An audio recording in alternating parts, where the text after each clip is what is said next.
আসেন আজকে আপনাদের কিছু ফর্মুলা বলে যাই ফিরে আসার। জীবনে যত জানা করেছেন, জীবনে যত নেশা করেছেন, বোন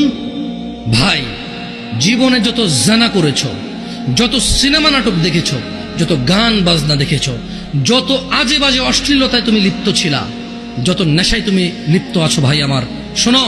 তিনি সুবহানাহু ওয়া তাআলা বলছেন ইল্লা মান তাব,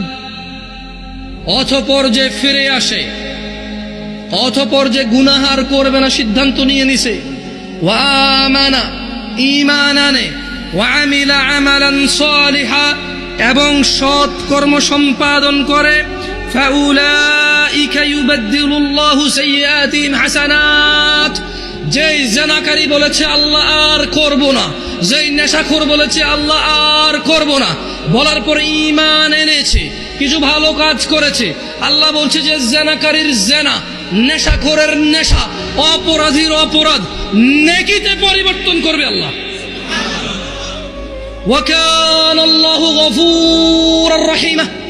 কারণ তিনি আল্লাহ হচ্ছে ক্ষমাশীল পরম দয়ালু। আনাস ইবনে মালিক রাদিয়াল্লাহু আনহু قال, আনাস ইবনে মালিক রাদিয়াল্লাহু আনহু থেকে বর্ণিত, তিনি বলেন سمعت رسول الله صلى الله عليه وسلم, আমি আল্লাহর রাসূল সাল্লাল্লাহু আলাইহি সাল্লাম কে বলতে শুনেছি। আনাস ইবনে মালিক রাদিয়াল্লাহু আনহু বলছে আমি আল্লাহর নবীকে বলতে শুনেছি। আনাস ইবনে মালিক রাদিয়াল্লাহু আনহু বলছে যে আমি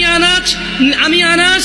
নিজে আল্লাহর নবী সাল্লাল্লাহু আলাইহি সাল্লামকে বলতে শুনেছি, আল্লাহ বলছেন ইয়া ইবনে আদম, হে আদমের সন্তান, হে আদমের মেয়েরা, হে আদমের ছেলেরা, হে আদমের ছেলে মেয়ের ধনী দরিদ্র যত আছো, হিন্দু, বৌদ্ধ, খ্রিস্টান, মুসলিম, নন মুসলিম, নাস্তিক, আস্তিক, যত মানুষ আদমের ছেলে মেয়ে আছে সবাইকে আল্লাহ বলছে ইয়া ইবনে আদম, হে আদমের ছেলে মেয়েরা। মুসলমান না কিন্তু, বাবা আদমের ছেলে মেয়ে। এই পৃথিবীতে যত মানুষ আল্লাহকে মানে আর মানে না, এই পৃথিবীতে যত মানুষ আল্লাহকে ডাকে আর ডাকে না, এই পৃথিবীতে যত মানুষ আল্লাহর স্বীকৃতি দেয় আর দেয় না,